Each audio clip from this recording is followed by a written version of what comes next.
The next chapter is about to begin. Join us live every Tuesday and Thursday for brand new episodes of the American Contractor Show. Our mission is to bring you the latest tools, innovations, and knowledge to help you become the most informed contractor in your market. Knowledge is the ultimate power, and we are connecting you with the most knowledgeable minds in our industry. Make sure to subscribe so you never miss an episode. American Contractors, I hope you're ready. This one's for you.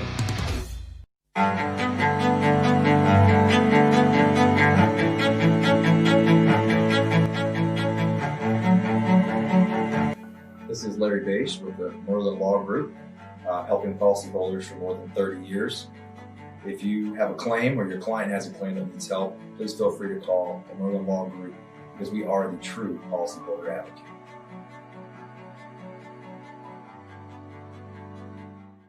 C3 was eager to help us, and even whenever we weren't giving them work, they were still eager to give advice. The things that they were putting out for the for changing from DMO to RFG and giving that to the industry and not charging anything for it, I thought was really cool.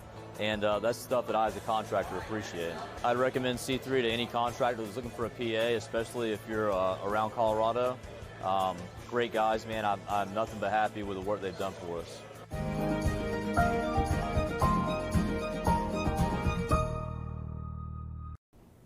Good afternoon, everybody. Meteorologist Frank Gaetano here with your daily noon hail forecast for today and tomorrow. Brought to you, as always, by the Merlin Law Group, C3 Group, and Art of the Supplement. We got their images there below, and they will be tagged in the description of this video. As soon as I'm done with the video, I'll go and tag them, so you can go in there and click them and check them out on Facebook. Let's get into today's weather headlines, though. First up, we've got more storms in the northern plains. Big shocker, summertime pattern. More storms happening in the northern plains and the Intermountain West. I'll get into that in just a second. Also, storms on the East Coast again. Seems like this has been our daily pattern throughout most of this summer, most of July. We have storms in the northern plains and then some wind producers and maybe some hail producers along the East Coast. And then finally, we're going to take a look at the tropics. We do have a tropical storm and a tropical depression to look into. But let's get into today's hail forecast. Here's the forecast map. We've got hail in the Intermountain West in Idaho going through Montana up into North Dakota and just catching the fringes there of South Dakota. Hail up to golf ball size is possible in the initial onset in North Dakota, while hail up to about $half size will be possible along the Intermountain West. I won't be surprised if we do get a ping pong ball report or two. We do have some isolated storms possible out that way, so if those supercells can really get going with the abnormally moist air mass there and a little bit of elevated instability,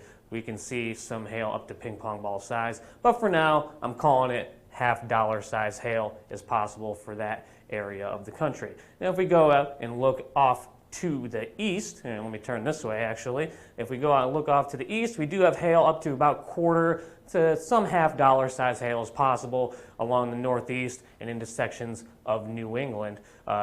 Pretty low chance of hail in New York, but it's a non-zero chance for hail up to about $half size.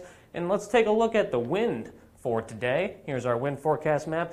Gusty winds are possible with any of the storms that form out in the Intermountain West and the northern plains, up to about 60 to 70 miles per hour possible. I don't expect there to be widespread wind damage and wind reports, but you know, we do have strong wind gusts possible with those storms. And if we go out to the east, it's a little bit more of a wind threat than here out west, with the chances a little bit more moderate for places like New York City and Boston and upstate New York and Pittsburgh with a lower threat, but I think central Pennsylvania has a little bit better threat to see some of those downburst winds with some of those storms out there. And moving down to the mid-Atlantic states as well, we are going to see those pop-up storms, and we could see some downburst winds with those. So let's move into talking about tomorrow. Actually, wait, no, I lied. We're going to do the future radar first.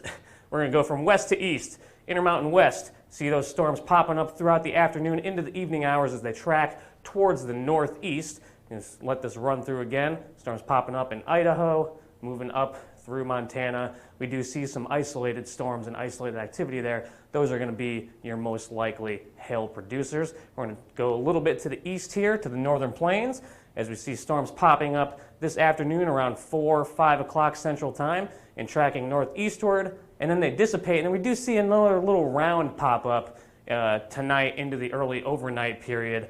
So here's about 7, 8, 9, 10, and then boom, we're going to see this pop up here. That's around 1 to 2 o'clock in the morning. So there's large hail possible with that, as well as some gusty winds. And then finally, we're going to track a little further east up to the northeast, and you see all these isolated little cells. I don't expect widespread hail or anything like that, but we could see some hail up to $1 to $1/2 size with those isolated cells, and some downburst winds with the higher surface-based CAPE, which is the energy in the atmosphere, and we could see some downburst winds with those, 60 to 70 miles per hour. Now let's take a look at the hail forecast map for tomorrow. Again, in the northern plains. What a shocker. So we got Aberdeen has a pretty low risk level, but they could see hail up to about golf ball size. Same thing with Bismarck, right on the edge of where I've lined out that golf ball size hail possible. And Rapid City has a pretty low end chance. Storms might form just to the east of Rapid City, but they do have a chance to see $1/2 size hail.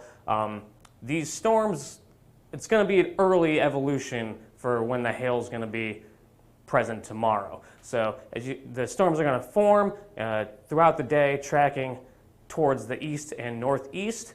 And then in the early evening hours, I do expect this to transition to more of a wind threat than a hail threat. Let's take a look at what that looks like on radar as we see storms popping up right in this vicinity, traveling northeastward, and then see it lines out right around 7, 8 o'clock, and then that's going to keep continuing to the eastward and northeastward motion until they dissipate in the morning on Saturday.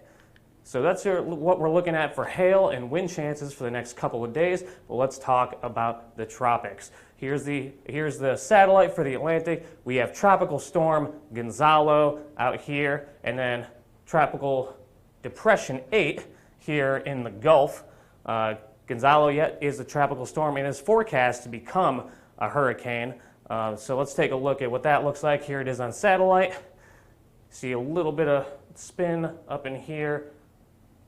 This is where it's going. It's projected to track to the west-northwest, become a hurricane, and impact the Lesser Antilles, I believe those are. Gonzalo's got a little bit of trouble to work with, though, because we have dry air hanging out right around this region that's going to be pulled into the storm. So there's dry air that's going to be starting to get pulled into the storm, and it's also going to be dealing with some possible shear, which can also tear apart storms. But it is forecast to become a hurricane, and then again weaken as it gets into that dry air, and then become a tropical storm. And then we're going to have to see. The models aren't really picking up on the tropics too well right now. We're going to have to see what happens, because if it can maintain any sort of organization and work its way up into the Gulf where there's that low shear and really warm waters, we could potentially see this storm go from named, weakened, down to not named anymore. But if it keeps that central circulation, we could see it get named again as a different storm if it could make it this far. But that's way in the future. We're going to have to wait and see. Let's take a look at Tropical Depression 8. This is hanging out in the Gulf right now, traveling very slowly to the west. Looks a little disorganized, but if you look below here you can see these clouds kind of banding in. So there is a little bit of rotation with this, as well as robust thunderstorm development, as you can see on satellite here. Let's see where the National Hurricane Center thinks this is going to go. They're projecting it to become a tropical storm and track westward into coastal Texas here in the Gulf Coast. It's going to be moving pretty slowly, and it's still pretty disorganized, so take this cone with a grain of salt because it could maneuver any which way. So I'd say, I mean, they outline the risk here all on the Texas coast, but I wouldn't discount a possible risk for, you know, the very western edges of the Louisiana coast. But we just got to wait and see. There is a chance that this could become a hurricane. I don't think it's a great chance, but there is still a chance if it moves slowly enough and has rapid intensification right before it comes on shore, we potentially could see a hurricane out of what is now Tropical Depression 8.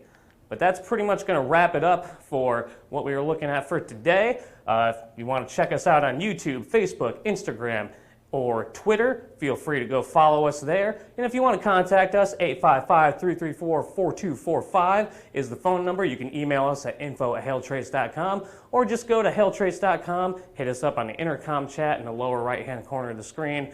We're always happy to help and, you know, help you figure out the issues you're having with the website, or if you need training, you know, you can set up trainings with us. So we're always happy to help. We're always here for you, and thank you for watching. Have a great day.